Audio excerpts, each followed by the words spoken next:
जमीन, मंदिर, मस्जिद और अब वक्फ। आज हम इस वीडियो में ऐसे टॉपिक की बात करने वाले हैं जिसको कंफ्यूजन भी लेकर बहुत है, कंट्रोवर्सीज भी बहुत है और अब इस केस में नए रिफॉर्म्स भी। तो यहाँ बात हो रही है वक्फ अमेंडमेंट एक्ट 2025 की। तो क्या है वक्फ, क्यों नए चेंजेस लाए गए हैं और क्या ये चेंजेस की जरूरत थी या नहीं, चलिए एक एक करके इस वीडियो में देखते हैं। इस वीडियो को एंड तक जरूर देखिएगा क्योंकि ये है आपका one stop in understanding Waqf amendment 2025 act. तो सिंपल लैंग्वेज में जब कोई मुस्लिम व्यक्ति अपनी प्रॉपर्टी को परमानेंटली डोनेट कर देता है रिलीजियस या चैरिटेबल पर्पस के लिए, उस प्रॉपर्टी को कहते हैं वक्फ। और अगर वो अपने फैमिली के बेनिफिट के लिए करता है उसे कहते हैं वक्फ अलाल अलॉट। देखा जाए तो वक्फ हमारे देश में दिल्ली सल्तनत के टाइम से मौजूद थी और ब्रिटिश एरा में in the late 19th century the privy council criticised waqf as perpetuity of the worst kind and declared it invalid. हालांकि the Mussalman waqf validating act of 1913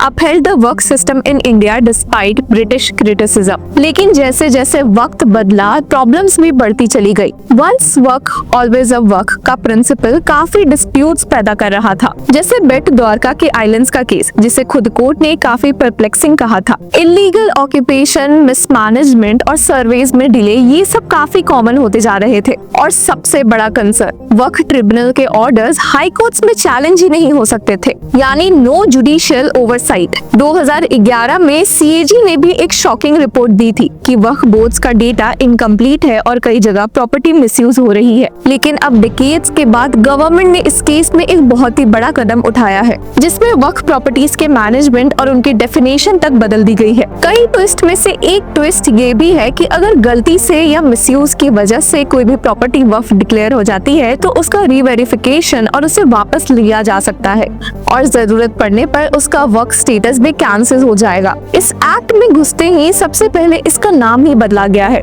now it's called unified Waqf management empowerment efficiency and development act 2025। काफी बड़ा नाम तो है लेकिन intent clear है। सबसे पहले मेजर चेंज की बात करें तो वो है वक्फ का फॉर्मेशन। आसान शब्दों में अब वक्फ सिर्फ डिक्लेरेशन या इंडाउमेंट से बनेगा, वक्फ बाय यूजर हटा दिया गया है। बेसिकली ये टर्म उस प्रॉपर्टी को रेफर करता था जो अपने continuous use for religious and charitable purposes की वजह से वक्फ डिक्लेयर की जाती है। और ऐसे ही केसेस में डॉक्यूमेंटेशन ढंग से मौजूद नहीं रहती थी जो कि डिस्प्यूट्स का बहुत बड़ा कारण बन जाती थी। हालांकि यहीं पर गवर्नमेंट ने एक ईज भी दी है। उन्होंने कहा है कि अब तक जो भी वक्फ बाय यूजर से प्रॉपर्टी वक्फ बनी है वो वैसे ही रहेगी जैसे वो पहले थी, except for those involved in disputes with the government. और वहीं इस एक्ट के कंटेशियस सेक्शन 40 को रिमूव कर दिया गया है, जो भी किसी भी लैंड को वक्फ प्रॉपर्टी डिक्लेयर करने में वक्फ बोर्ड को अथॉरिटी देती थी। अब कहा गया है कि वक्फ डोनर को कम से कम 5 साल से प्रैक्टिसिंग मुस्लिम होना चाहिए। इसके साथ ही वीडियो की शुरुआत में हमने आपको वक्फ अलाल औलाद के बारे में बताया था जो डोनर के फैमिली के बेनिफिट्स के लिए यूज होती है। ये पिछले एक्ट के अकॉर्डिंग बेसिकली मेल हेयर्स के लिए यूज होती थी, लेकिन इस नए एक्ट ने ये साफ क्लियर किया है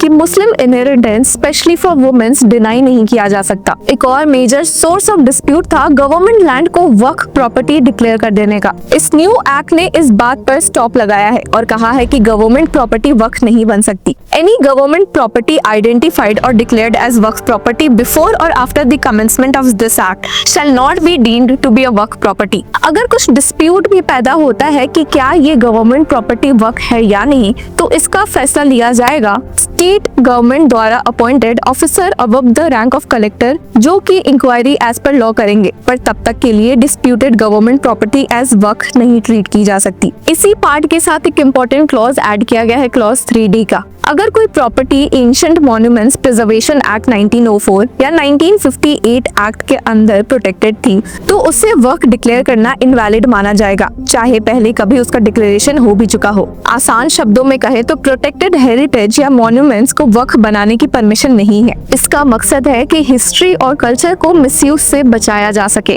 और साथ ही क्लॉज 3E भी शेड्यूल्ड ट्राइब्स के लैंड को प्रोटेक्ट करता है वक्फ बनने से। इसके बाद इस एक्ट के सबसे बड़े कंट्रोवर्शियल पॉइंट पर आते हैं, जो है नॉन मुस्लिम्स का होना in the Waqf board, state और सेंट्रल लेवल दोनों पर। सेंट्रल वक्फ काउंसिल और स्टेट्स के वक्फ काउंसिल दोनों में 2 नॉन मुस्लिम्स और 2 मुस्लिम वुमेन के रिप्रेजेंटेशन डिस्ट्रीब्यूशन की बात हुई है। पर सेंट्रल गवर्नमेंट ने ये क्लैरिफाई किया है कि ये जो 2 नॉन मुस्लिम मेंबर्स रहेंगे वो सिर्फ एडमिनिस्ट्रेटिव पार्ट में फोकस करेंगे, रिलीजियस इश्यूज में नहीं घुसेंगे। लास्ट एक्ट में एक मेजर सोर्स ऑफ हेडेक भी था, वो था जुडिशियल ओवरसाइट का। वक्फ ट्रिब्यूनल के ऑर्डर्स फुल एंड फाइनल माने जाते थे, हालांकि अब ऐसा नहीं है। अब हाई कोर्ट में अपील पॉसिबल है जो पहले अलाउड नहीं थी। इसी के साथ वक्फ ट्रिब्यूनल की कंपोजिशन में भी चेंजेस है, जहां पिछले एक्ट के according 1 person who shall be a member of the state judicial service holding a rank not below that of a district sessions or civil judge class 1 who shall be the chairman, 1 person who shall be an officer from the state's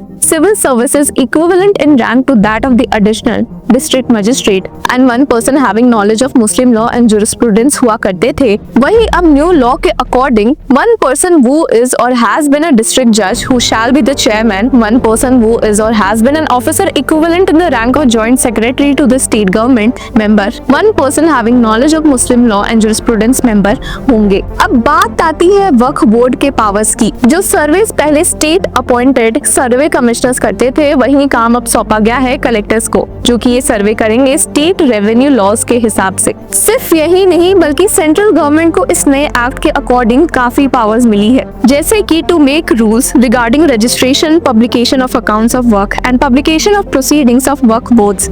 CAG से audit का भी power अब centre के पास आ चुका है, जो transparency ensure करेगा। Enhanced transparency की बात हो रही है तो एक और चेंज इसी को सोच के किया गया है, by requiring mutawallis waqf property managers to register all property details on a centralised portal within 6 months।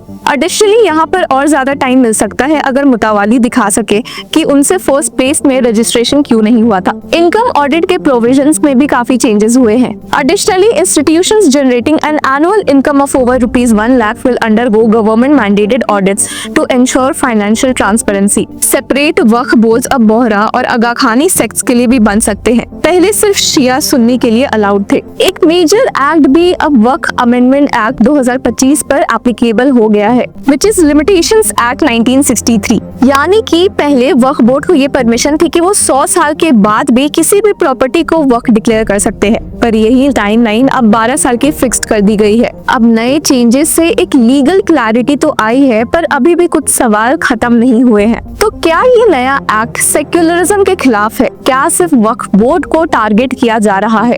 और क्या ये नया एक्ट माइनॉरिटी राइट्स को हर्ट करेगा या प्रोटेक्ट? अब अगर हम इस एक्ट का पॉजिटिव साइड देखें तो वो हो सकता है इलीगल इंक्रोचमेंट्स पर रोक लग गई है, अकाउंटेबिलिटी बढ़ेगी, लैंड डिस्प्यूट्स रिड्यूस होंगे। पर वही भी अभी भी कुछ चैलेंजेस हम सबके सामने हैं। माइनॉरिटी कम्युनिटीज में फियर क्रिएट हो रहा है। अगर इम्प्लीमेंटेशन बायस्ड हुआ तो कम्युनल टेंशंस बढ़ सकती है। अब व्यूवर्स, आपकी क्या राय है? कमेंट सेक्शन में हमें जरूर बताएं और तब तक के लिए कीप फॉलोइंग लॉ चक्र।